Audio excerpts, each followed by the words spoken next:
അങ്ങനെ നമ്മൾ സ്കാലപ്പ് വെച്ചുള്ള ടോപ്പിൻ്റെതുള്ളതെല്ലാം കട്ട് ചെയ്തെടുത്തായിരുന്നല്ലോ. ഇനിയിപ്പോൾ അതിൻ്റെ ബാക്കിയായിട്ട് നമ്മൾ ആ സ്കാലപ്പ് കട്ട് ചെയ്തിരിക്കുന്ന ക്യാൻവാസും മെയിൻ ക്ലോത്തും കൂടെ ദണ്ട് ഇതേപോലെ ഒന്ന് അറ്റാച്ച് ചെയ്ത് കൊടുക്കുക.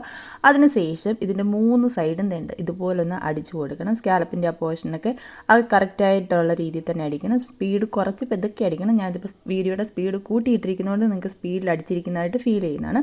അതിനുശേഷം ബാക്കിയായിട്ട് വന്നിരിക്കുന്ന തുണിയെ എല്ലാം ഒന്ന് കട്ട് ചെയ്ത് മാറ്റണം. സ്കാലപ്പിൻ്റെ ഷേപ്പിൽ തന്നെ ഒരു ഇച്ചിരി തുണി വിട്ടുകൊണ്ട് അതും ഒന്ന് കട്ട് ചെയ്ത് മാറ്റുകയാണ് ചെയ്യുന്നത്. ഇതിൻ്റെ ഫുൾ വീഡിയോ ഞാൻ ഓൾറെഡി നമ്മുടെ യൂട്യൂബ് ചാനലിൽ അപ്ലോഡ് ചെയ്തിട്ടുണ്ട്. അതിൻ്റെ അകത്ത് ഡീറ്റെയിൽ ആയിട്ട് തന്നെ പറഞ്ഞിട്ടുണ്ട്. അപ്പം അതൊന്ന് ജസ്റ്റ് ഒന്ന് കയറി കാണുക. അതിനുശേഷം വേണ്ടി ഇതിനെ നേരെ ഒന്ന് തിരിച്ചിട്ട് കൊടുക്കുകയാണ് ചെയ്യുന്നത്.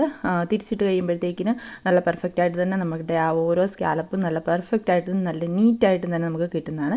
ഇനി ഇതെല്ലാം ഇതിൻ്റെ മണ്ടയിൽ കൂടെ ഒന്ന് പതിച്ചും കൂടെ ഒന്ന് അടിച്ചു കൊടുക്കണം. അങ്ങനെ അപ്പുറത്തെ സൈഡിലത്തേക്കിനുള്ള സ്കാലപ്പും കൂടെ ദണ്ട് ഇതേപോലെ ഒന്ന് അടിച്ചെടുത്തിട്ടുണ്ട്. ഇനി അടുത്ത വീഡിയോ നമുക്ക് ബാക്കി പുറകാലം ഞാൻ അപ്ലോഡ് ചെയ്യുന്നു.